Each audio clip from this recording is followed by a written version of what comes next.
ಶುರು ಮಾಡ್ರಿ.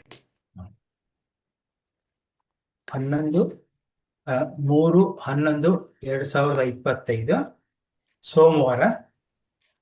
ಪುಸ್ತಕದ ಪಠನೆ ಅನಂತದೆಡೆಗೆ ಪುಸ್ತಕವನ್ನು ಓದ್ತಾ ಇದ್ದೀವಿ. 269ನೇ ಪೇಜು. ಭೂಮಿಕೆ. ಈ ಕಿರು ಹೊತ್ತಿಗೆಯನ್ನು ಬರೆದುದರ ಉದ್ದೇಶ ಕೇವಲ ಇಷ್ಟೇ: ಜ್ಞಾನವೆಂದರೇನು, ಯಾವ ಯಾವ ಅವಸ್ಥೆಯಲ್ಲಿ ಜ್ಞಾನದ ಯಾವ ಯಾವ ಸ್ಥಿತಿಗಳಿರುತ್ತವೆ ಎಂಬುದರ ಗುಟ್ಟು ಜನರಿಗೆ ತಿಳಿಯಲಿ ಎಂಬುದು.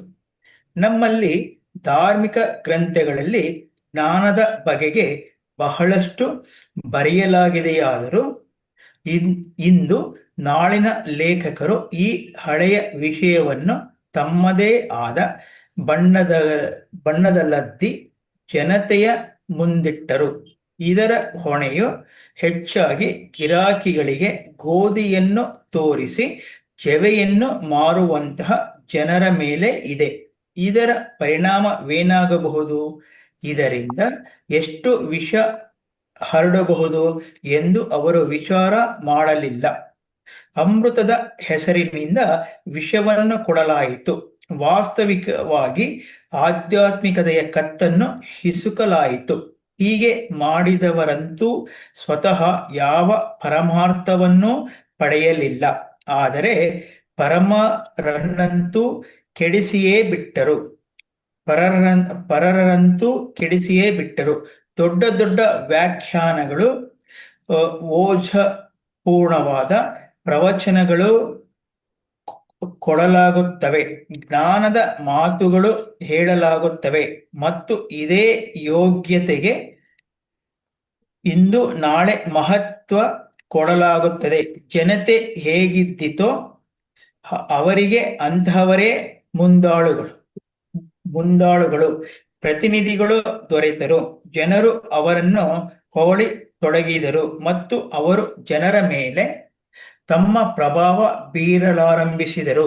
ಸಾಧಾರಣ ಜನತೆಯಾದರೋ ಈ ಮಹಾತ್ಮರು ನಿಜವಾಗಿ ಆಧ್ಯಾತ್ಮಿಕತೆಯ ಮರ್ಮವನ್ನರಿತವರು,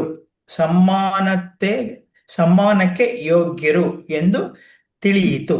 ಇದರ ಪರಿಣಾಮವೆಂದರೆ ಅವರ ಉದರ ನಿರ್ವಾಹಕ್ಕೆ ದಾರಿಯಾಯಿತು, ಅಥವಾ ಅವರ ದುಡಿತಕ್ಕೆ ಸಮ್ಮಾನ ಸಹಿತ ಕೂಲಿ ಸಿಕ್ಕಿತೆಂದರೂ ಸರಿಯೇ. ಇದು ಒಂದು ಪುಟ ಆಗಿದೆ. ಸರಿ, ಕಂಟಿನ್ಯೂ ಮಾಡಬಹುದಾ? ಸರಿ, ಈ ಓದ್ಸಿದ್ ಒಳ್ಳೇದಾಯ್ತು. ನೋಡ್ರಿ, ನಾವು ಓದ್ಬೇಕಾದ್ರೆ ಕಾಮ ಇರ್ಬೇಕಾದ್ರೆ ಸ್ವಲ್ಪ ಮಟ್ಟಿಗೆ ಗ್ಯಾಪ್ ಕೊಡಬೇಕು. ಫುಲ್ ಸ್ಟಾಪ್ ಆಗಿದ ತಕ್ಷಣ ಒಂದು ಸೆಂಟೆನ್ಸ್ ಮುಂದ್ಮೇಲೆ ಸ್ವಲ್ಪ ಲಾಂಗರ್ ಗ್ಯಾಪ್ ಕೊಡಬೇಕು.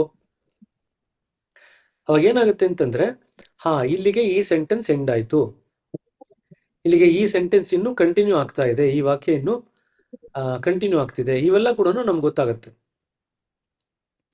ಕೆಲವೊಮ್ಮೆ ನಾವು ಓದ್ಬೇಕಾದ್ರೆ ಏನಾಗುತ್ತೆ, ಓದೋದು ಕೂಡ ಒಂದು ಕಲೆ ಅಲ್ವಾ.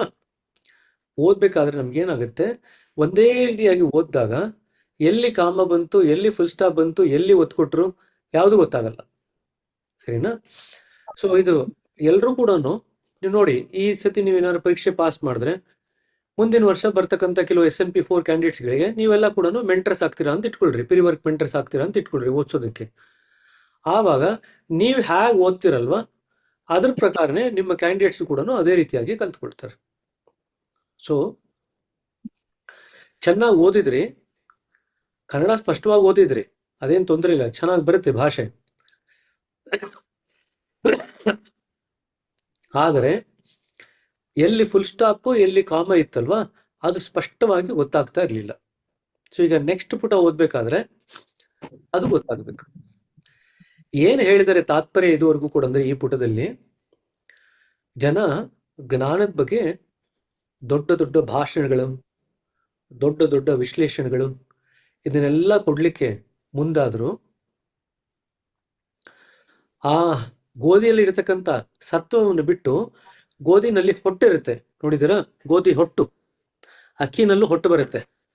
ಆ ಹೊಟ್ಟೆನೇ ನಿಜವಾದಂತ ಗೋಧಿ ಅಂತ ಎಲ್ಲ ಜನಗಳಿಗೆ ಉಣಬಯಸಿದರು. ಹೊಟ್ಟೆನಲ್ಲಿ ಆ ಗೋಧಿನಲ್ಲಿ ಇರತಕ್ಕಂಥ ಮೂಲ ಸತ್ವ ಸಂಪೂರ್ಣವಾಗಿರಲ್ಲ, ಹೊಟ್ಟಿನಲ್ಲಿ ಒಂದೇ ಒಂದು ಸಣ್ಣ ಭಾಗ ಇರುತ್ತಷ್ಟೆ. ಆದ್ರೆ ನಮ್ಮ ಜನಗಳು ಏನ್ ಮಾಡಿದ್ರು, ವಿಶ್ಲೇಷಣೆಕಾರರು ತಮ್ಮ ಬುದ್ಧಿಶಕ್ತಿಯಿಂದ ಬೇರೆ ಬೇರೆ ವಿಶ್ಲೇಷಣೆಗಳನ್ನು ಕೊಟ್ಟು ಭಾಷಣಗಳನ್ನು ಮಾಡಿ ಜನಗಳ ಮೇಲೆ ಅದರ ಒಂದು ಪ್ರಭಾವವನ್ನು ಬೀರಿ ಜನಗಳು ತಪ್ಪು ದಾರಿಗೆ ಹೋಗ್ಲಿಕ್ಕೆ ಪ್ರೇರೇಪಣೆ ಮಾಡಿದ್ರು. ಇದರಿಂದ ಏನಾಯ್ತು ಅಂತಂದ್ರೆ ಅವರ ಉದರ ಪೋಷಣೆಗೆ ಒಂದು ದಾರಿ ಆಯ್ತು. ಆದರೆ ಜನಗಳಿಗೆ ಅದರಿಂದ ಯಾವ ಲಾಭ ಕೂಡ ಆಗಲಿಲ್ಲ. ಸತ್ಯದ ವಸ್ತುವಿಂದ ಅವರು ದೂರವಾಗಿ ಉಳಿದ್ರು. ಇದನ್ನ ಬಾಬೂಜಿಯವರು ಹೇಳ್ತಾ ಇದ್ದಾರೆ. ಅದಕ್ಕೆ ಈ ಪುಸ್ತಕ ಯಾಕೆ ಬರೆದಿದ್ದೀನಿ ಅಂತಂದ್ರೆ, ನಿಜವಾಗಿ ಜ್ಞಾನ ಅಂತಂದ್ರೆ ಏನು, ಅನುಭವದ ಒಂದು ಸ್ತರದಲ್ಲಿ ನಮಗೆ ಅದು ಅರಿವಾದಾಗ, ಅನುಭವದ ಸ್ತರದಲ್ಲಿ, ಬೌದ್ಧಿಕ ಸ್ತರದಲ್ಲಿ ಅಲ್ಲ. ಹಾಗಾದ್ರೆ ನೀವು ಕೇಳ್ಬೋದು, ಇದನ್ನೆಲ್ಲ ಯಾಕೆ ಓದಿಸ್ತಾ ಇದ್ದೀರಾ? ಬೌದ್ಧಿಕ ಸ್ತರದಲ್ಲಿ ನಾವು ಓದಿ ವಿವರಣೆ ಕೊಟ್ಟರು ಕೂಡ ಅದು ಅನುಭವದ ಸ್ತರದಲ್ಲೇ ತಗೊಂಡಂಗೆ ಆಗಲ್ಲಲ್ವಾ? ಹಾಗಾದ್ರೆ ಯಾಕೆ ಓದಿಸ್ತಾ ಇದ್ದೀರಾ, ಯಾಕೆ ಎಕ್ಸಾಮ್ ಎಲ್ಲ ಇಟ್ಟಿದ್ದೀರಾ ಅಂತ ಕೇಳ್ಬೋದು. ಯಾಕಂತಂದ್ರೆ ನಿನ್ನೆ ತಾನೇ ಕಂಪ್ಲೀಟ್ ವರ್ಕ್ಸ್ ಬಾಬೂಜಿ ಅವ್ರದ್ದು 7ನೇ ವಾಲ್ಯೂಮ್ ತಗೊಂಡಿದ್ವಿ. ಅದ್ರಲ್ಲಿ ಅವ್ರು ಬರೀತಾರೆ, ಸಾಮಾನ್ಯವಾಗಿ ಧ್ಯಾನದಲ್ಲಿ ನಾವು ಪ್ರಜ್ಞೆಯ ಬೇರೆ ಬೇರೆ ಸ್ತರಕ್ಕೆ ಹೋದಾಗ ಅದ್ರಲ್ಲಿ ಆಗ್ತಕ್ಕಂಥ ಅನುಭವಗಳಿದೆಯಲ್ಲ, ಅನುಭವಗಳಿಗೆ ವಿವರಣೆ ಕೊಡ್ಲಿಕ್ಕೆ ನಮಗೆ ಪದಗುಚ್ಛ ಬೇಕು. ಅದಕ್ಕೆ ಹೋಲಿಕೆ ಆಗ್ತಕ್ಕಂಥ ಅನುಭವನ ಸ್ಪಷ್ಟವಾಗಿ ಉಲ್ಲೇಖ ಮಾಡತಕ್ಕಂಥ ಪದ ಬೇಕು. ಆ ಪದಗಳ ಗುಚ್ಛನೇ ನಮಗೆ ಗೊತ್ತಿಲ್ಲದೆ ಇದ್ರೆ ನಮ್ಮ ಪ್ರಜ್ಞೆನಲ್ಲಿ ಧ್ಯಾನದಲ್ಲಿ ಆಗ್ತಕ್ಕಂಥ ಅನುಭವನ ನಾವು ವಿವರಣೆ ಕೊಡ್ಲಿಕ್ಕೆ ಆಗದೇ ಇಲ್ಲ. ಅದನ್ನ ಪದಗಳಲ್ಲಿ ನಾವು ವಿವರಣೆ ಕೊಟ್ಟು ಸ್ಪಷ್ಟಪಡಿಸ್ಲಿಕ್ಕೆ ಆಗಲ್ಲ. ಸೊ ಬಾಬೂಜಿಯವ್ರು ಏನ್ ಬರೀತಾರೆ ಅಂತಂದ್ರೆ, 7ನೇ ವಾಲ್ಯೂಮ್ ಅಲ್ಲಿ ನೀವು ಆ ಪದಗುಚ್ಛಗಳನ್ನೆಲ್ಲ ನೀವೇ ಅದನ್ನ ಕ್ರೋಢೀಕರಿಸ್ಕೋಬೇಕು ಅಂತ ಹೇಳ್ತಾರೆ. ಬೇರೆ ಬೇರೆ ಕಡೆ ಓದಿ ಆ ಪದಗಳ ಗುಚ್ಛಗಳು ಇಟ್ಕೊಂಡಿದ್ದಾಗ ಧ್ಯಾನದಲ್ಲಿ ಅದಕ್ಕೆ ಸರಿಸಮನಾದಂತ ಅನುಭವ ಆಯ್ತು ಅಂತಂದ್ರೆ ಆ ಪದಗುಚ್ಛಗಳ ಅಥವಾ ಆ ಪದಗಳ ಪ್ರಯೋಗದಿಂದ ಆ ಅನುಭವನ ಪದಗಳ ರೂಪದಲ್ಲಿ ವ್ಯಕ್ತ ಮಾಡಬಹುದು, ವಿವರಣೆ ಮಾಡಬಹುದು. ಇಲ್ಲದೆ ಏನಾಗತ್ತೆ, ಪ್ರತಿ ಸತಿ ಧ್ಯಾನ ಆದ್ಮೇಲೆ ಹೇಗಿತ್ತು ಧ್ಯಾನ ಅಂತಂದ್ರೆ ಚೆನ್ನಾಗಿತ್ತು ಚೆನ್ನಾಗಿತ್ತು ಅಂದ್ರೆ, ಚೆನ್ನಾಗಿತ್ತು ಅನ್ನೋ ಪದ ಬಿಟ್ಟು ಬೇರೆ ಯಾವ ಪದ ಕೂಡ ನಿಮಗೆ ಧ್ಯಾನದಲ್ಲಿ ಏನಾಯ್ತು ಅಂತ ಹೇಳಲಿಕ್ಕೆ ವಿವರಣೆ ಮಾಡ್ಲಿಕ್ಕೆ ಇರಲ್ಲ ಅಲ್ವಾ? ಆದರೆ ಧ್ಯಾನದಲ್ಲಿ ನಾವು ವಿವರಣೆ ಮಾಡಬೇಕಾಗಿರೋದು ನಮ್ಮ ಅನುಭವನ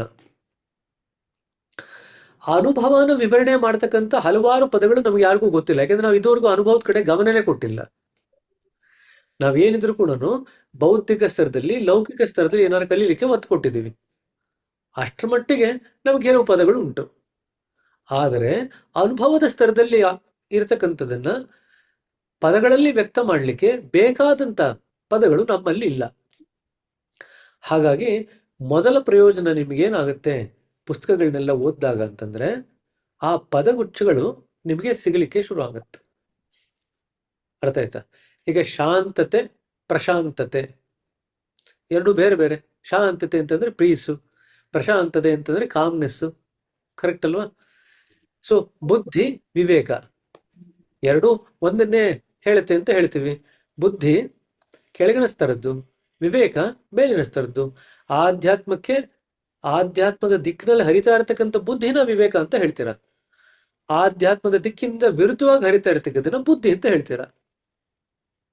ನೋಡ್ರಿ, ಹಾಗಾದ್ರೆ ನಾವು ಎಷ್ಟೋ ಸತಿ ಬುದ್ಧಿ ಇಲ್ವಾ ಅಂತ ನಾವು ಕನ್ನಡದಲ್ಲಿ ಕೇಳ್ತೀವಿ ಅಲ್ವಾ? ಬುದ್ಧಿ ಇಲ್ವಾ ಅಂತಂದ್ರೆ ನಾವು ಆಕ್ಚುಲಿ ನಮ್ಮ ಅರ್ಥ ಏನದು, ವಿವೇಕ ಇಲ್ವಾ ಅಂತ ನಾವು ಕೇಳ್ತಿರೋದು. ಬುದ್ಧಿ ಇಲ್ಲ ಅಂತೆಲ್ಲ ನಾವು ಕೇಳ್ತಿಲ್ಲ ಆಕ್ಚುಲಿ. ಆದ್ರೆ ನಾವು ಆಡ್ ಭಾಷೆಯಲ್ಲಿ ಏನ್ ಮಾಡ್ತೀವಿ, ಬುದ್ಧಿ ಮತ್ತು ವಿವೇಕನ ಸರಿಸಮನಾಗಿ ಉಪಯೋಗಿಸ್ತೀವಿ. ಅದೇ ರೀತಿಯಾಗಿ ಏನಾಗುತ್ತೆ, ನಾವು ಅದೇ ಪದನ ಲೌಕಿಕ ಸ್ತರದಲ್ಲಿ ಉಪಯೋಗಿಸಿದಾಗ ಒಂದು ಅರ್ಥ ಬರುತ್ತೆ, ಅದೇ ಪದನ ಆಧ್ಯಾತ್ಮಿಕ ಸ್ತರದಲ್ಲಿ ಉಪಯೋಗಿಸಿದಾಗ ಮತ್ತೊಂದು ಅರ್ಥ ಬರುತ್ತೆ. ಸರಿನಾ? ಈಗ ನೋಡ್ರಿ, ಆತ್ಮ ಅನ್ನೋ ಪದ ಉಪಯೋಗಿಸ್ತೀವಿ. ಆತ್ಮ ಅಂತಂದ್ರೆ ಜೀವಂತವಾಗಿ ಇರತಕ್ಕಂಥ ವ್ಯಕ್ತಿಗೆ ನಾವು ಜೀವಾತ್ಮ ಅಂತ ಕರಿತೀವಿ. ಕರೆಕ್ಟಾ? ಜೀವಾತ್ಮನಾಗಿದ್ದು ಈ ಜೀವನದಲ್ಲೇ ಇದ್ಕೊಂಡು ಮುಕ್ತಿ ಕಲ್ಸ್ಕೊಂಡಿದ್ರೆ ಅವನ್ನ ಮುಕ್ತಾತ್ಮ ಅಂತ ಕರಿತೀವಿ. ಮುಕ್ತಾತ್ಮ ಅಂದ ತಕ್ಷಣ ದೇಹ ತ್ಯಾಗ ಮಾಡಿರ್ಲೇಬೇಕಂತ ಏನಿಲ್ಲ. ದೇಹದಲ್ಲೇ ಇದ್ಕೊಂಡು ಮುಕ್ತಾತ್ಮರೇ ಯಾಕಾಗಿರ್ಬಾರ್ದು? ಸರಿನಾ? ನೋಡಿ, ಆತ್ಮ ಅಂತ ಉಪಯೋಗಿಸ್ತೀವಿ, ಜೀವಾತ್ಮ ಅಂತ ಉಪಯೋಗಿಸ್ತೀವಿ, ಮುಕ್ತಾತ್ಮ ಅಂತ ಉಪಯೋಗಿಸ್ತೀವಿ, ಪರಮಾತ್ಮ ಅಂತ ಉಪಯೋಗಿಸ್ತೀವಿ. ಈಗ ಇದೆಲ್ಲ ವಿವರಣೆಗಳು ನಮ್ಮ ಅನುಭವದಲ್ಲಿ ಸ್ಪಷ್ಟವಾಗಿ ಬರ್ಲಿಕ್ಕೆ ಶುರು ಆಗುತ್ತೆ.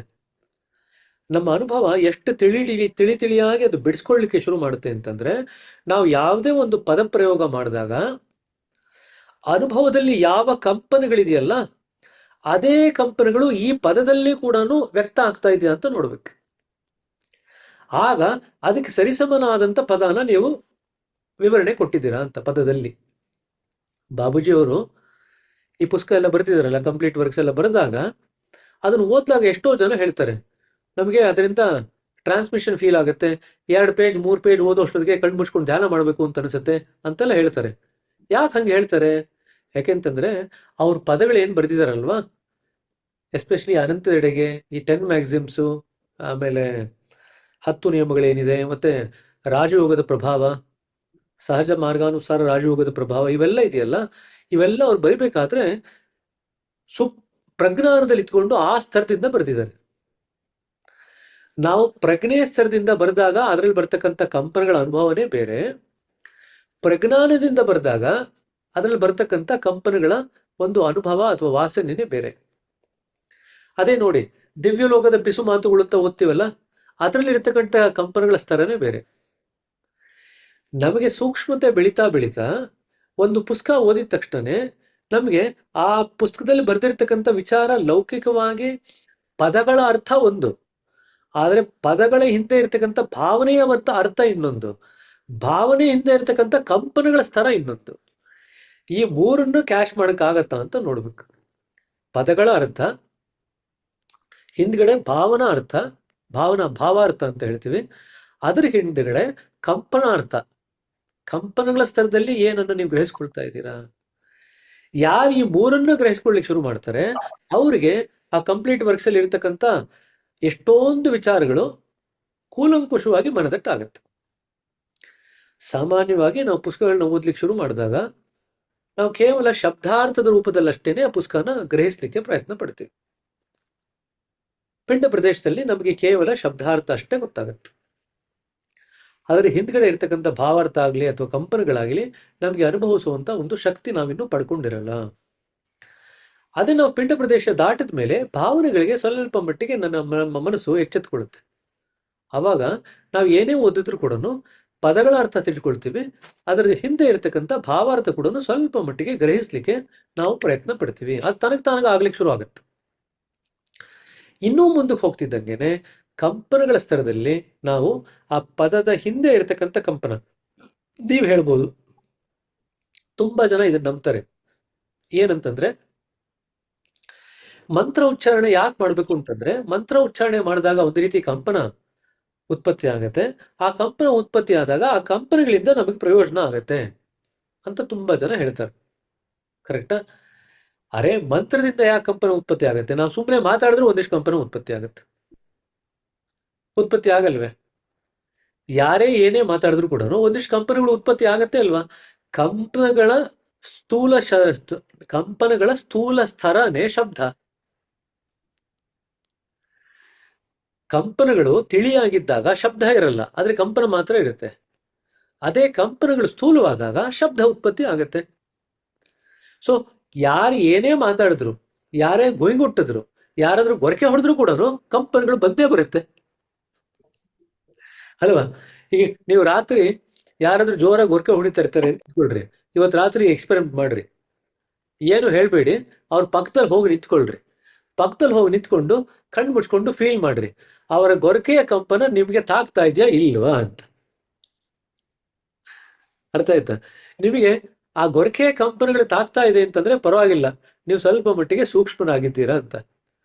ಸರ್, ಗೊರಕೆಯ ಶಬ್ದ ಕೇಳಿಸ್ತಾ ಇದೆ, ಆದ್ರೆ ಕಂಪನಗಳು ನಮಗಿನ್ನೂ ತಾಕ್ತಾ ಇಲ್ಲ ಅಂತಂದ್ರೆ ಕಂಪನಗಳಿನ್ನೂ ಅನುಭವಿಸುವಂತ ಒಂದು ಸೂಕ್ಷ್ಮತೆ ಇನ್ನೂ ಬಂದಿಲ್ಲ ಅಂತ.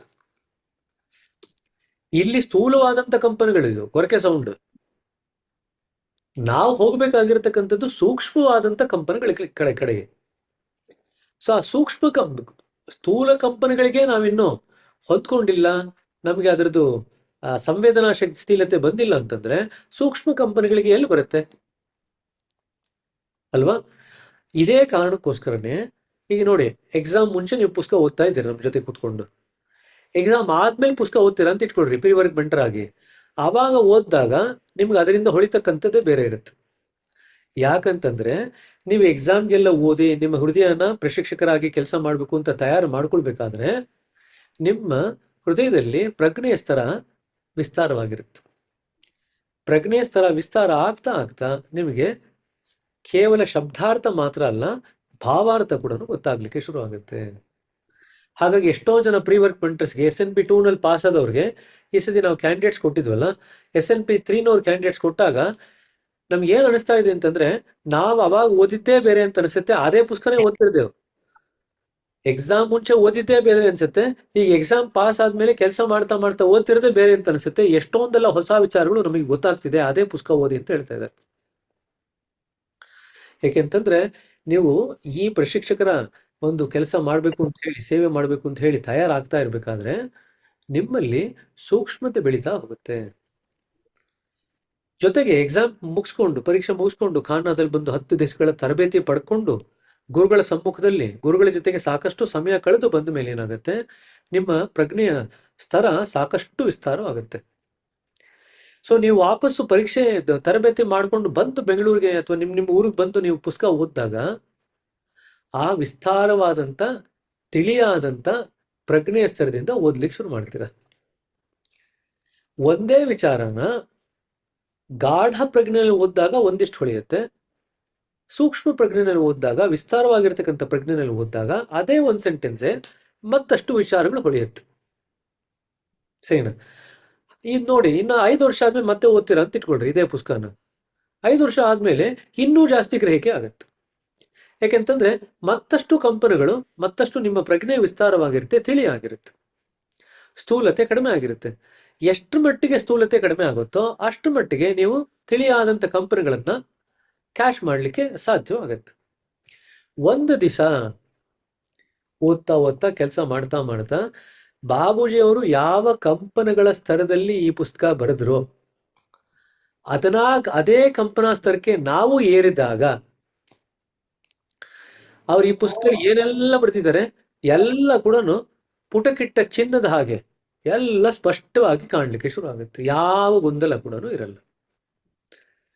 ಹಾಗಾದ್ರೆ ನಾವು ಯಾವುದೇ ಒಂದು ಪುಸ್ತಕನ ಗ್ರಹಿಸ್ಕೋಬೇಕಂತಂದ್ರೆ ಆ ಲೇಖಕ ಯಾವ ಒಂದು ಪ್ರಜ್ಞೆಯ ಸ್ತರದಿಂದ ಆ ಪುಸ್ತಕನ ಬರೆದಿರ್ತಾರೆ ಆ ಪ್ರಜ್ಞೆಯ ಸ್ತರಕ್ಕೆ ನಾವು ಬೆಳೆದು ಬಿಟ್ರೆ ಆ ಪುಸ್ತಕದಲ್ಲಿ ಬರೆದಿರ್ತಕ್ಕಂಥದ್ದೆಲ್ಲ ಕೂಡ ನಮಗೂ ಕೂಡ ವೇದ್ಯವಾಗತ್ತೆ. ಸರಿನಾ? ಈಗ ನೀವು 3 ವರ್ಷದ ಮುಂಚೆ ಅದೇ ಪುಸ್ತಕ ಓದಿದ್ರಿ, 3 ವರ್ಷ ಆದ್ಮೇಲೂ ಅದೇ ಪುಸ್ತಕ ಓದ್ತೀರಾ, ಅಷ್ಟೇ ಅರ್ಥ ಆಗ್ತಿದೆ ಅಂತಂದ್ರೆ ಒಳಗಡೆ ಜಾಸ್ತಿ ಪ್ರಜ್ಞೆ ವ್ಯತ್ಯಾಸ ಆಗಿಲ್ಲ. ಅರ್ಥ ಆಗ್ತಿದ್ಯಾ? ಸೊ ಪ್ರತಿ ಸತಿ ನೀವು ಓದಿದಾಗ ನಿಮಗೆ ಹೊಸ ಹೊಸ ಅರ್ಥಗಳು ಅದರಲ್ಲಿ ಬರಬೇಕು, ಹೊಸ ಹೊಸ ವಿಚಾರಗಳು ಅದರಲ್ಲಿ ಗೊತ್ತಾಗ್ಬೇಕು. ಆವಾಗ ನಿಮ್ಮ ಪ್ರಜ್ಞೆ ಈಗ ಅತ್ಯಂತ ಸೂಕ್ಷ್ಮ ಮಟ್ಟಕ್ಕೆ ಬೆಳೀತಾ ಇದೆ ಅಂತ. ಇದು ಉಲ್ಟಾ ಅಂತೂ ಆಗ್ಬೋದು. ಉಲ್ಟಾ ಆಗೋದು ಅಂತಂದ್ರೆ ಲಾಸ್ಟ್ ಟೈಮ್ ಓದಾಗ ಒಂದಿಷ್ಟಾದ್ರೂ ಅರ್ಥ ಆಯ್ತು ಸರ್, ಈ ಟೈಮ್ ಹೋದ್ರೆ ನಮ್ಗೆ ಏನೂ ಅರ್ಥವೇ ಆಗ್ಲಿಲ್ಲ ಅಂತಂದ್ರೆ ಅವಾಗ ಡಾಕ್ಟರ್ ರಘುನ ಸೈಕ್ಯಾಟ್ರಿಸ್ಟ್ ಆಗಿ ಕನ್ಸಲ್ಟ್ ಮಾಡ್ರಿ. ಆಯ್ತು. ಸೊ ಲಾಸ್ಟ್ ಟೈಮ್ ಓದಾಗ ಸ್ವಲ್ಪ ಅರ್ಥ ಆಗಿತ್ತು, ಈ ಟೈಮ್ ಸ್ವಲ್ಪ ಜಾಸ್ತಿ ಅರ್ಥ ಆಗಿದೆ ಅಂತಂದ್ರೆ ರಘು ಬ್ರದರ್ನ ಆಸ್ ಎ ಆಧ್ಯಾತ್ಮಿಕ ಬ್ರದರ್ ಆಗಿ ಕಾಂಟ್ಯಾಕ್ಟ್ ಮಾಡ್ರಿ. ಸರಿನಾ? ಓದಿದ ಅರ್ಥವಾಗಿಲ್ಲ ಅಂತಂದ್ರೆ ಮನಸ್ಸಿನ ಎಲ್ಲೋ ಎಡವಟ್ಟು ಆಗಿದೆ ಅಂತ. ಅರ್ಥವಾಗಿದ್ದು ಇನ್ನೂ ಚೆನ್ನಾಗಿ ಅರ್ಥವಾಗಿದೆ, ಸ್ಪಷ್ಟವಾಗಿ ಅರ್ಥ ಆಗಿದೆ ಅಂತಂದ್ರೆ ಪ್ರಜ್ಞೆ ವಿಸ್ತಾರವಾಗಿದೆ, ಆಧ್ಯಾತ್ಮದಲ್ಲಿ ಬೆಳೀತಾ ಇದ್ದೀರಾ ಅಂತ. ಸರಿನಾ? ಸೊ ನಾವು ಮಾಡ್ತಕ್ಕಂಥ ದಿನನಿತ್ಯದ ಕೆಲಸದಲ್ಲೇನೆ ನಮ್ಗೆ ಗೊತ್ತಾಗುತ್ತೆ ನಾವು ಎಷ್ಟು ಮಟ್ಟಿಗೆ ಬೆಳೀತಾ ಇದ್ದೀವಿ. ಆಯ್ತಾ? ಇದನ್ನೇ ಅವ್ರು ಹೇಳ್ತಿರೋದು. ಸೊ ಈ ಕಿರು ಪುಸ್ತಕದಲ್ಲಿ, ಇದು ತುಂಬಾ ದೊಡ್ಡದಿಲ್ಲ ಪುಸ್ತಕ, ಇದು ಬಹಳ ಸಣ್ಣ ಪುಸ್ತಕ, ಇದು ಒಂದು 50-60 ಪೇಜ್ ಇರ್ಬೇಕಷ್ಟೇ. ಈ ಪುಸ್ತಕದಲ್ಲಿ ಬಾಬೂಜಿಯವರು ಜ್ಞಾನ ಅಂದ್ರೆ ಏನು, ಹೇಗೆ ಬರುತ್ತೆ, ಬೌದ್ಧಿಕ ಸ್ತರದ ಜ್ಞಾನಕ್ಕೂ ಮತ್ತೆ ಅನುಭವದ ಜ್ಞಾನಕ್ಕೂ ಇರತಕ್ಕಂಥ ವ್ಯತ್ಯಾಸವೇನು, ಇವೆಲ್ಲವನ್ನು ಕೂಡ ಬರೆದಿದ್ದೀವಿ ಅಂತ ವಿವರಣೆ ಕೊಡ್ತಾ ಇದ್ದಾರೆ. ಸರಿನಾ? ಸೊ ಶಬ್ದಾರ್ಥ, ಭಾವಾರ್ಥ, ಒಳಾರ್ಥ ಅಂತಂದ್ರೆ ಕಂಪನಗಳ ಸ್ತರದಲ್ಲಿ ಅನುಭವಿಸೋದು.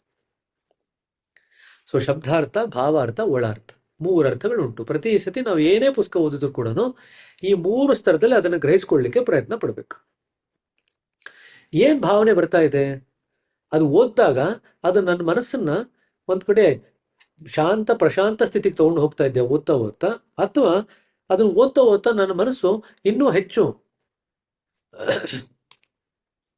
ಚಡ್ಪಡಿಸ್ತಾ ಇದೆಯಾ, ಇದನ್ನ ಕೂಡ ನಾವು ನೋಡ್ಬೇಕು. ಸಾಮಾನ್ಯವಾಗಿ ನಾವು ಯಾವಾಗ ಪುಸ್ತಕಗಳನ್ನ ಓದಲ್ಲ ಗೊತ್ತಾ, ನಾವು 2 ಪೇಜ್ ಓದ್ತೀವಿ, ಏನೋ ಅರ್ಥ ಆಯ್ತು ಅಂತಂದ್ರೆ ಮುಂದಕ್ಕೆ ಹೋಗ್ತೀವಿ. ಅರ್ಥ ಆಗಲಿಲ್ಲ ಅಂದ್ರೆ ಏನೋ ಬಿಡಪ್ಪ ಅದೇನೋ ಓ ಅಂದ್ರೆ ಟೋ ಗೊತ್ತಾಗಲ್ಲ, ಪುಸ್ತಕ ಮುಚ್ಚಿಡಪ್ಪ ಇನ್ನೊಂದ್ಸತಿ ನೋಡೋಣ ಯಾವಾಗಲೂ ಅಂತ ಹೇಳಿ ಪಕ್ಕಕ್ಕೆ ಇಟ್ಬಿಡ್ತೀವಿ ಅಲ್ವಾ. ಕನ್ನಡದಲ್ಲಿ ಹೇಳ್ತೀವಲ್ಲ, ಓ ಅಂದ್ರೆ ಟೋ ಅಂತಾರೆ ಅಂತ. ಇವ್ರೇನೋ ಹೇಳ್ತಾರೆ, ಅವ್ರೇನೋ ಹೇಳ್ತಾರೆ. ಇವ್ರು ಕೇಳೋ ಪ್ರಶ್ನೆನೇ ಒಂದು, ಬರೀ ಉತ್ತರನೇ ಒಂದು. ಓ ಅಂದ್ರೆ ಟೋ ಅನ್ನಕ್ ಬರಲ್ಲ ಅಂತ ಬೈತೀವಿ ನಾವು ಕೆಲಸತಿ ಆಡು ಭಾಷೆನಲ್ಲಿ ಅಲ್ವಾ. ಸೊ ನಾವು ಸ್ವಲ್ಪ ಮಟ್ಟಿಗಾದ್ರೂ ಅರ್ಥ ಮಾಡ್ಕೊಂಡ್ರೆ ಅದರಲ್ಲಿ ಓದೋದ್ರಲ್ಲಿ ಸ್ವಲ್ಪ ರುಚಿ ಇರುತ್ತೆ. ಅವಾಗ ಇನ್ನೂ ನಾವು ಇದಕ್ಕೆ ಆಳಕ್ಕೆ ಹೋಗಿ ಮತ್ತಷ್ಟು ಗ್ರಹಿಸ್ಬೇಕು ಅಂತ ಅನಿಸುತ್ತೆ. ಆ ಓದೋದ್ರಲ್ಲಿ ಆ ರುಚಿನೇ ಕಂಡಿಲ್ಲ ಅಂತಂದ್ರೆ ಬೇಗ ನಾವು ಅದರಲ್ಲಿ ಆಸಕ್ತಿನೇ ಕಳ್ಕೊಂಡ್ಬಿಡ್ತೀವಿ, ಇಂಟ್ರೆಸ್ಟ್ ಹೊಟ್ಟೋಗುತ್ತೆ. ಸರಿನಾ? ಸಾಕು ಇನ್ನೊಂದ್ಸತಿ ಯಾವಾಗಲೂ ಓದೋಣ ಅಂತ ಪುಸ್ತಕ ಮುಚ್ಚಿಟ್ಬಿಡ್ತೀವಿ. ಸರಿನಾ? ಆಯ್ತು ಬ್ರದರ್, ಕಂಟಿನ್ಯೂ ಮಾಡ್ರಿ. 8:27 ಆಯ್ತು, ಪರವಾಗಿಲ್ವಾ? ಇಲ್ಲ ಪರವಾಗಿಲ್ಲ, ಕಂಟಿನ್ಯೂ ಮಾಡ್ರಿ, ಇನ್ನೊಂದು ಪೇಜ್ ಮುಗಿಸೋಣ. ಈಗ ಯಾರಾದರೂ ಅವರನ್ನು ಕುರಿತು ನೀವು ಉಪದೇಶ ಮಾಡಿದುದು ನಿಮ್ಮ ಸ್ವಂತದ ಅನುಭವವೋ ಅಥವಾ ಪುಸ್ತಕಗಳ ಮೂಲಕ ದೊರೆತ ಹೆರವರ ಅನುಭವವೋ ಎಂದು ಕೇಳಿದರೆ, ಅನುಭವವು ಯಾರದ್ದೇ ಆಗಲಿ ಜ್ಞಾನವೂ ಇದೆ ಎಂದುತ್ತರ ಬರುವುದು. ಕೆಲ ಜನರಂತೂ ಎಷ್ಟು ಮುಂದುವರಿದರೆಂದರೆ ಅವರ ದೃಷ್ಟಿಯಲ್ಲಿ ಕೇವಲ ಸಂಸಾರವನ್ನು ಆಸರವೆಂದು ತಿಳಿಯುವುದು, ಅದರ ನಶ್ವರತೆ ಹಾಗೂ ಅಸ್ಥಿರತೆಯ ಊಹೆ ಮಾಡುವುದು, ಇಲ್ಲವೇ ಈಶ್ವರನು ಚಿರಂತನ ಮತ್ತು ಶಾಶ್ವತನೆಂದು ಒಪ್ಪಿಕೊಳ್ಳುವುದು. ಇದೇ ನಿಜವಾದ ಜ್ಞಾನವಾಗಿದೆ. ಇದರ ಅರ್ಥವಿಷ್ಟೇ: ಅವರೆದುರು ಮಾವಿನ ಹಣ್ಣಿನ ಸಿಹಿಯನ್ನು ವರ್ಣಿಸಿದರೆ ಹಣ್ಣು ತಿಂದಂತೆಯೇ ಆಯಿತು. ಮಾವಿನ ಹಣ್ಣಿನ ರುಚಿಯ ವರ್ಣನೆಯನ್ನು ಕೇಳುವ ಮಾತ್ರದಿಂದಲೇ ಹೊಟ್ಟೆ ತುಂಬುವುದೇನು? ಹಸಿದವನಿಗೆ ರೊಟ್ಟಿಗಳಿಂದ ಅವನ ಹಸಿವು ಹಿಂಗಬಲ್ಲುದೆಂಬುದನ್ನು ತಿಳಿಸುವುದರಿಂದಲೇ ಅವನ ಹಸಿವು ಅಡಗುವುದೇ? ಆಮೇಲೆ ಆತನಿಗೆ ರೊಟ್ಟಿ ತಿನ್ನುವ ಅಗತ್ಯವಿಲ್ಲವೇ? ಸ್ವಾರಸ್ಯವೆಂದರೆ ತಾವು ತುಂಬ ಮಾತನಾಡಬೇಕೆಂದು ಅವರ ಅಪೇಕ್ಷೆ ಮತ್ತು ಮನಸ್ಸಿನಲ್ಲಿಯೇ ತಾವು ಜ್ಞಾನಿಗಳೆಂದು ತಿಳಿದಿರುವರು. ಇದಂತೂ ಆ ವೇಷಧಾರಿಯ ಕಥೆಯಂತಾಯಿತು. ಯಾವನೋ ಒಬ್ಬ ನಾಟಕದಲ್ಲಿ ಅರಸನ ಪಾತ್ರ ವಹಿಸಿದ. ನಾಟಕ ಮುಗಿದ ಮೇಲೂ ತಾನು ಅರಸನೆಂದೇ ತಿಳಿದು ಪೇಟೆಯಲ್ಲಿ ತಿರುಗಾಡ ಹತ್ತಿದ. ಹೀಗಾದರೆ ಒಂದು ಸಾಮ್ರಾಜ್ಯದಲ್ಲಿ ಒಬ್ಬ ಸಾಮ್ರಾಟನಿಗೆ ಸಿಗತಕ್ಕ ಮರ್ಯಾದೆ ಪ್ರತಿಷ್ಠೆಗಳು ಅವನಿಗೆ ಸಿಗಬಲ್ಲುವೆ? ತನ್ನ ಕಡೆಯಿಂದ ಬೇಕಾದ ವೇಷ ಹಾಕಿಕೊಳ್ಳಲಿ, ಅದರಿಂದ ವಾಸ್ತವಿಕತೆ ಬರುವುದಿಲ್ಲ. ಅಲ್ಲದೆ ಜಾಣನಾದವನು ಈ ಮಹಾಶಯರ ಆಳವೆಷ್ಟೆಂಬುದನ್ನು ತಿಳಿದುಕೊಳ್ಳಬಲ್ಲನು. ಅವರ ಆಧ್ಯಾತ್ಮಿಕ ಗಳಿಕೆ ಸಿದ್ಧಿಗಳನ್ನು ಅಳೆಯಬಲ್ಲನು. ತಮ್ಮ ವಿದ್ವತೆಯ ಪ್ರಭಾವದಿಂದ ಹೆರವರ ಬಾಯಿ ಮುಚ್ಚುವನೆಂಬುದೇನೋ ನಿಜ. ಆದರೆ ಅವರ ಸತ್ಯವು ಬಯಲಿಗೆ ಬಂದೇ ಬರುವುದು. ಯಾವ ಜನಾಂಗದಲ್ಲಿ ಇಂತಹ ಜನರು ಹುಟ್ಟುವರೋ ಆ ಜನಾಂಗಕ್ಕೆ ದೇವರೇ ಗತಿ. ಸರಿ ಕಣ್ರಿ, ಇಲ್ಲಿಗೆ ನಿಲ್ಸೋಣ. ದೇವರೇ ಗತಿ ಅಂತ ಅನ್ಕೊಂಡು ನಿಲ್ಸೋಣಂತೆ. ಸರಿನಾ? ಅಂದ್ರೆ ಬಾಬೂಜಿಯವರು ಎರಡು ಸ್ಪಷ್ಟವಾಗಿ ಉಲ್ಲೇಖ ಮಾಡ್ತಿದ್ದಾರೆ. ಭೌತಿಕ ಸ್ತರದ ಜ್ಞಾನ ನಮ್ಮ ಹೃದಯಕ್ಕೆ ಸುಖವನ್ನು ಕೊಡಲ್ಲ, ಸಂತೋಷವನ್ನು ಕೊಡಲ್ಲ, ಸಮಾಧಾನವನ್ನು ಕೊಡಲ್ಲ. ಎಷ್ಟೇ ಬೌದ್ಧಿಕ ಸ್ತರದ ಜ್ಞಾನ ಇದ್ರೂ ಕೂಡ ಆ ಸುಖ ಸಂತೋಷ ಸಮಾಧಾನ ಸಿಗಬೇಕಾದ್ರೆ ಹೃದಯದಲ್ಲಿ ಅದರ ಅನುಭವದ ರುಚಿ ಕಂಡಾಗ ಮಾತ್ರನೇ ಈ ಮೂರು ಬರಲಿಕ್ಕೆ ಸಾಧ್ಯ. ಸರಿನಾ? ಅದಕ್ಕೆ ಒಂದೆರಡು ಉದಾಹರಣೆಗಳನ್ನು ಕೊಟ್ಟಿದ್ದಾರೆ. ಮಾವಿನ ಹಣ್ಣೆ ಯಾರಿಗೂ ಕೊಡಲ್ಲ, ಮಾವಿನ ಹಣ್ಣಿನ ವಿವರಣೆ ಕೊಟ್ಟರೆ ಅವ್ರ ಹೊಟ್ಟೆ ತುಂಬತ್ತಾ? ಯಾರೋ ಹಸಿದು ಬಂದಿರ್ತಾರೆ, ರೊಟ್ಟಿ ಬಗ್ಗೆ ಹೇಳ್ತಾ ಹೋದ್ರೆ ಅವ್ರ ಹಸಿವು ತುಂಬತ್ತಾ? ರೊಟ್ಟಿ ಕೊಟ್ಟು ಅವ್ರು ತಿಂದ್ರೆ ತಾನೇ ಹಸಿವು ತುಂಬೋದು. ಸೊ ಹಾಗಾಗಿ ನೀವು ಆತ್ಮದ ಬಗ್ಗೆ ಪರಮಾತ್ಮನ ಬಗ್ಗೆ ಸಾಕಷ್ಟು ವಿಚಾರಗಳನ್ನ ಅವರ ಮನಸ್ಸಿಗೆ ತುಂಬಿದ್ರೂ ಸಹ ಹೃದಯಕ್ಕೆ ಬೇಕಾಗಿರತಕ್ಕಂಥ ಊಟ ಕೊಡ್ಲಿಲ್ಲ ಅಂತಂದ್ರೆ ಅವ್ರಿಗೆ ಆ ಸಮಾಧಾನ ತೃಪ್ತತೆ ಸಿಗಲ್ಲ. ಹಾಗಾದ್ರೆ ನಮ್ಮ ಸಂಸ್ಥೆನಲ್ಲಿ ಹೃದಯಕ್ಕೆ ಕೊಡ್ತಕ್ಕಂಥ ಊಟ ಯಾವುದು? ಯಾವ್ದು ಊಟ ಹೃದಯಕ್ಕೆ? ಧ್ಯಾನ. ಪ್ರಾಣಾಹುತಿ ಅನುಭವ. ಪ್ರಾಣಾಹುತಿ. ಪ್ರಾಣಾಹುತಿ. ಪ್ರಾಣಾಹುತಿನೇ ಊಟ. ಪ್ರಾಣಾಹುತಿ ಕೊಡದ ಹೊರತು ನಾವು ಎಷ್ಟೇ ಭೌತಿಕ ಸ್ತರದಲ್ಲಿ ಅವರಿಗೆ ಹೇಳ್ಕೊಟ್ರು ಜ್ಞಾನದ ಬಗ್ಗೆ ಅನುಭವ ಬರಲ್ಲ. ಯಾವಾಗ ನಾವು ಹೃದಯಕ್ಕೆ ಪ್ರಾಣಾಹುತಿಯನ್ನು ಕೊಡ್ತೀವಿ, ಪ್ರಾಣಾಹುತಿ ಮುಖಾಂತರ ಕೆಲಸ ಮಾಡಿ ಹೃದಯಕ್ಕೆ ಬೇಕಾದಂಥ ಆಹಾರವನ್ನು ಕೊಟ್ಟಾಗ ಅದರಿಂದ ಆಗ್ತಕ್ಕಂಥ ಅನುಭವ ಅದು ನಿಜವಾದಂಥ ಜ್ಞಾನ. ಭೌತಿಕ ಸ್ತರದಲ್ಲಿ ಅಂದ್ರೆ ಬುದ್ಧಿಯ ಸ್ತರದಲ್ಲಿ ಇರತಕ್ಕಂಥ ಜ್ಞಾನ ಅನುಭವ ರಹಿತವಾಗಿರುತ್ತೆ. ಅದೇ ಅನುಭವದ ಸ್ತರದಲ್ಲಿ ಬಂದಿರತಕ್ಕಂಥ ಜ್ಞಾನ ಬುದ್ಧಿ ಖಚಿತವಾಗಿರುತ್ತೆ. ಸೊ ಅನುಭವದ ಸ್ತರದಲ್ಲಿ ಹೃದಯದಲ್ಲಿ ಪ್ರಕಟವಾಗ್ತಕ್ಕಂಥ ಜ್ಞಾನ ಅದು ಮನಸ್ಸಿನ ಮೇಲೆ ತನ್ನ ಪ್ರಭಾವವನ್ನು ಬೀರಿ ಅವರ ಬುದ್ಧಿಶಕ್ತಿನ ವಿವೇಕವಾಗಿ ಮಾರ್ಪಾಡು ಮಾಡುತ್ತೆ. ಹೃದಯದಲ್ಲಿ ಅನುಭವನೇ ಆಗಲಿಲ್ಲ ಅಂತಂದ್ರೆ ಆ ಬುದ್ಧಿ ಮಾನಸಿಕ ಸ್ತರದಲ್ಲೇ ಬುದ್ಧಿಯಾಗೇ ಉಳ್ಕೊಳ್ಳುತ್ತೆ, ಅದು ವಿವೇಕವಾಗಿ ಮಾರ್ಪಾಡಾಗಲ್ಲ. ಸರಿನಾ? ಸೊ ಇಲ್ಲಿಗೆ ನಿಲ್ಸೋಣ ಇವತ್ತು. ನಾಳೆ ಇದೇ ಪ್ರಕಾರನೇ ಕಂಟಿನ್ಯೂ ಮಾಡೋಣ. ನೋಡೋಣ ನಾಳೆ ಎಷ್ಟೊತ್ತಿಗೆ ಯಾವುದೋ ಇಲ್ಲಿ ಪುಸ್ತಕ ಅರೇಂಜ್ಮೆಂಟ್ ಮಾಡಲಿಕ್ಕೆ ನಾನು ನೋಡ್ತೀನಿ. ಯಾಕಂದ್ರೆ ಇನ್ನೂ 4 ಡೇಸ್ ಇರುತ್ತೆ. ಸೊ ಮಂಗಳವಾರ, ಬುಧವಾರ, ಗುರುವಾರ, ಶುಕ್ರವಾರ, ಸೊ 4 ದಿವಸ. ಶನಿವಾರ ಮತ್ತೆ ನಾವು ಟ್ರಾವೆಲ್ ಮಾಡ್ತಿರ್ತೀವಿ, ಶನಿವಾರ ಕ್ಲಾಸ್ ಇರಲ್ಲ. ಸೊ 4 ಡೇಸ್ಗೆ ನಾನು ಇಲ್ಲಿ ಯಾವುದನ್ನು ಕನ್ನಡ ಪುಸ್ತಕದ ವ್ಯವಸ್ಥೆ ಮಾಡ್ಲಿಕ್ಕೆ ಸಾಧ್ಯ ಆಗುತ್ತಾ ಅಂತ ನಾನು ನೋಡ್ತೀನಿ. ಸರಿನಾ? ಹೀಗೆ ಕಂಟಿನ್ಯೂ ಮಾಡೋಣಂತೆ. ನಿಮಗೆ ಈ ವಾರ ಭಾನುವಾರ ನಿಮ್ಗೆಲ್ರಿಗೂ ಕೂಡ ಸೆಷನ್ ಇರುತ್ತೆ ಕನ್ನಡದಲ್ಲಿ. ಇಂಗ್ಲೀಷ್ನವ್ರಿಗೆ ಶನಿವಾರ ಸೆಷನ್ಸ್ ಇರುತ್ತೆ ಎಲ್ಲ ಕ್ಯಾಂಡಿಡೇಟ್ಸ್ಗೆ. ಕನ್ನಡದ ಕ್ಯಾಂಡಿಡೇಟ್ಸ್ಗೆ ಭಾನುವಾರ ಪ್ರಾಯಶಃ 7-7:30 ಎಷ್ಟೊತ್ತಿಗೆ ಸಾಯಂಕಾಲ ಸೆಷನ್ ಇರುತ್ತೆ.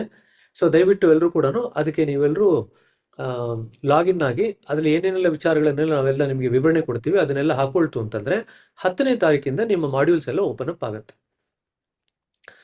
ಇನ್ನು ಕೆಲವರು ಇನ್ನೂ ಮಾಡ್ಯೂಲ್ಸ್ಗೆ ಬಂದಿಲ್ಲ, ಅವ್ರು ಪ್ರೀ ವರ್ಕಲ್ಲಿ ಎಲ್ಲೆಲ್ಲೋ ಸಿಕ್ಕಾಕೊಂಡು ಒದ್ದಾಡ್ತಾ ಇದ್ದಾರೆ. ಅವ್ರ ನಿಧಾನಕ್ಕೆ ನಾವು ಬಿಡಿಸಿ ಒಬ್ಬೊಬ್ಬರನ್ನೇ ಈ ಕಡೆ ಕರ್ಕೊಂಡ್ಬರ್ತೀವಿ. ಯಾರು ಮಾಡ್ಯೂಲ್ಸ್ಗೆ ಬಂದಿದ್ದಾರೆ CT ಆಲ್ರೆಡಿ ನಿಮ್ಗೆ ಯಾರು ಅಲರ್ಟ್ ಆಗಿರ್ತಾರೆ, ನೀವು ನಿಮ್ಮ ಕೆಲಸವನ್ನು ಶುರು ಹಚ್ಕೋಬೋದು 10ನೇ ತಾರೀಕಿಂದ. ಸರಿನಾ? ಸೊ ನೆಕ್ಸ್ಟ್ ಮಂಡೆಯಿಂದ ನಿಮ್ಮ ಮಾಡ್ಯೂಲ್ಸ್ ಓಪನ್ ಅಪ್ ಆಗುತ್ತೆ. ನೀವು ಮಾಡ್ಯೂಲ್ಸ್ನ ವಾರಕ್ಕೆ ಒಂದರತ್ತೆ ನಿಧಾನಕ್ಕೆ ಬರೀಲಿಕ್ಕೆ ಶುರು ಮಾಡಿರಿ. ಸ್ವಲ್ಪ ಯೋಚನೆ ಮಾಡಿ ಬರಿಬೇಕು. ಸರಿನಾ? ಹೇಗೆ ಬರಿಬೇಕು? ಅಕಸ್ಮಾತ್ ಕನ್ನಡ ಟೈಪಿಂಗ್ ಬರಲಿಲ್ಲ ಅಂತಂದ್ರೆ ಏನು ಮಾಡಬೇಕು? ಇದೆಲ್ಲ ಕೂಡ ನಾವು ನಿಮ್ಮ ಕ್ಲಾಸ್ ತಗೊಂಡಾಗ ವಿವರಣೆ ಕೊಡ್ತೇವೆ. ಸರಿನಾ? ಸೊ ಭಾನುವಾರ ಜ್ಞಾಪಕ ಇಟ್ಕೊಳ್ರಿ, 7:30 to 9:30 ನಿಮಗೆ ಸೆಷನ್ ಇರುತ್ತೆ ಎಲ್ಲ ಕ್ಯಾಂಡಿಡೇಟ್ಸ್ಗೆ. ಯಾರ್ಯಾರು ಇನ್ನೂ ಮಾಡ್ಯೂಲ್ಸ್ಗೆ ಮೂವ್ ಆಗಿಲ್ವೋ, ಕೆಲವರೆಲ್ಲ ಪ್ರೀ ವರ್ಕಲ್ಲಿ ಸ್ಟಕ್ ಆಗಿದ್ದಾರೆ, ಕೆಲವರು pre work mentors form fill up ಮಾಡಿಲ್ಲ, ಅದೆಲ್ಲ ನಾವು ಚೇಸ್ ಮಾಡ್ತಾ ಇದ್ದೀವಿ. ಚೇಸ್ ಮಾಡ್ತಾ ನಿಮ್ಮನ್ನು ಕೂಡ ಪ್ರೀ ವರ್ಕ್ ಕಂಪ್ಲೀಟ್ ಆಗಿದ್ರೆ PCMSಗೆ ವಾರಕ್ಕೆ 1 ಸತಿನೋ 2 ಸತಿನೋ ಎಲ್ಲರೂ ಪ್ರೀ ವರ್ಕಿಂದ ಮಾಡ್ಯೂಲ್ಸಿಗೆ ತರ್ತಾ ಇದ್ದಾರೆ, PCMSಗೆ ತರ್ತಾ ಇದ್ದಾರೆ. ನೀವು ಕೂಡ ಕಾಲಕ್ರಮೇಣದಲ್ಲಿ ಬರ್ತೀರಾ. ಯಾರು ತುಂಬ ಚಿಂತೆ ಮಾಡ್ಕೊಳ್ಳಿಕ್ಕೆ ಹೋಗಬೇಡಿ. ಅಯ್ಯೋ ನಮ್ದೆಲ್ಲ ಡಿಲೇ ಆಗ್ತಿದೆ ಅಂತೆಲ್ಲ, ಎಲ್ಲರದು ನಿಧಾನಕ್ಕಾಗತ್ತೆ, ಚಿಂತೆ ಮಾಡಬೇಡಿ.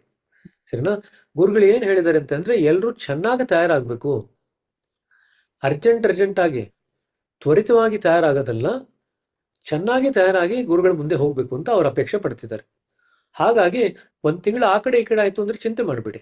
ಇನ್ನೂ ಚೆನ್ನಾಗಿ ನೀವು ವಿಷಯನೆಲ್ಲ ಕರಗತ ಮಾಡಿಕೊಂಡು ಅನುಭವನ ಗಳಿಸ್ಕೊಂಡು ನೀವು ತಯಾರಾಗ್ತೀನಿ ಅನ್ನೋದಾದರೆ ಗುರುಗಳಿಗೆ ಇನ್ನೂ ಸಂತೋಷನೇ. ಸೊ ಯಾರು ಆತರ ಪಡ್ಲಿಕ್ಕೆ ಹೋಗ್ಬೇಡ್ರಿ. ಹಾಗೆ ಅಂತ ಹೇಳಿ ಏನಾರು ಮಾಡ್ಕೊಳ್ಳಿ, ನಾವು ಕ್ಯಾಂಡಿಡೇಟ್ ಅಂತ ಅಪ್ಲೈ ಮಾಡಿದ್ವಿ, ನಿಮ್ಮ ಮನೆ ಬರ ನಮ್ಮನ್ನು ಮುಂದೆ ಕರ್ಕೊಂಡು ಹೋಗೋದು ಅಂತ ಹೇಳಿ ಬಿಟ್ಬಿಡ್ಬೇಡ್ರಿ. ಆಯ್ತು, ಎರಡೂ ಮಾಡ್ಲಿಕ್ಕೆ ಹೋಗ್ಬೇಡ್ರಿ. ಸರಿನಾ?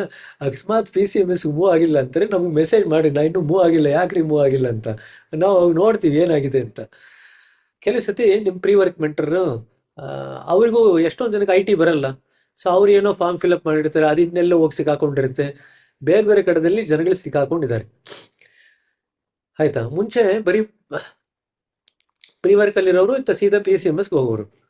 ಈಗ ನಾವೇನ್ ಮಾಡಿದ್ವಿ, ಮಧ್ಯದಲ್ಲಿ ಹಲವಾರು ಲೋಕಗಳನ್ನ ಸೃಷ್ಟಿ ಮಾಡಿದ್ವಿ. ಈ ಲೋಕ ದಾಟಿದ ಮೇಲೆ PCMSಗೆ ಬರ್ತೀರ ಅಂತ ಗ್ಯಾರಂಟಿ ಏನಿಲ್ಲ. ಮಧ್ಯದಲ್ಲಿ ಯಾವ ಲೋಕದಲ್ಲಿ ಬೇಕಾದ್ರೆ ಸಿಕ್ಕಾಕೊಂಡಿರ್ಬೋದು. ಅಲ್ಲೆಲ್ಲ ನಿಮ್ಮನ್ನ ಬಿಡಿಸ್ಕೊಂಡು ಕರ್ಕೊಂಡ್ ಬರ್ಬೇಕು ಮೇಲಕ್ಕೆ. ಆಯ್ತು ಆಯ್ತು, ಸರಿ. ಹಾಗಾದ್ರೆ ಎಲ್ರಿಗೂ ಶುಭ ದಿವಸ. ಮತ್ತೆ ನಾಳೆ ಬೆಳಗ್ಗೆ ಯಥಾ ಪ್ರಕಾರ ಸೇರೋಣ. ಒಂದು 7:45 7:50 ಆಗ್ಬೋದು. ಯಾಕಂದ್ರೆ ಇಲ್ಲಿ ಕಾನಾದಲ್ಲಿ ಸ್ವಲ್ಪ ಟೈಮಿಂಗ್ ವ್ಯತ್ಯಾಸ ಇರೋದ್ರಿಂದ ಒಂಚೂರು ಒಂದು 5-10 ನಿಮಿಷ ಆ ಕಡೆ ಇಂಚು ಮಿಂಚು ಆಗ್ಬೋದು. ಬಟ್ ಬಂದಂತೂ ಬರ್ತೀನಿ, ಏನು ಚಿಂತೆ ಮಾಡಬೇಡಿ. ಸರಿನಾ? ಕ್ಲಾಸ್ ಏನು ಕ್ಯಾನ್ಸಲ್ ಆಗಲ್ಲ. ಒಂದು 5-10 ನಿಮಿಷ ತಡ ಆಗ್ಬೋದು ಅಷ್ಟೇ, ಚಿಂತೆ ಮಾಡಬೇಡಿ. ಸರಿನಾ? ಸರಿ ತಂಗಿ. ನಮಸ್ತೆ ಅಣ್ಣ. ನಮಸ್ತೆ. ಧನ್ಯವಾದ. Thank you brother. ಸರ್ ನಮಸ್ಕಾರ ಸರ್. ಶುಭೋದಯ. Thank you brother. ಏನ್ರಿ? ಸರ್ ತಾವು ಸಂತೋಷದಿಂದ ಮಾತಾಡಿದ ಬಳಿಕ ಯಾವ್ದೋ ಒಂದು ಮನುಷ್ಯನಲ್ಲಿ ಒಂದು ಉತ್ಸಾಹ ಉಕ್ಕಿ ಹರಿತಂಗ ಆಗಿದೆ ಸರ್ ಇವತ್ತೆ. ಸರಿ ಕಣ್ರಿ. ಅಲ್ಲ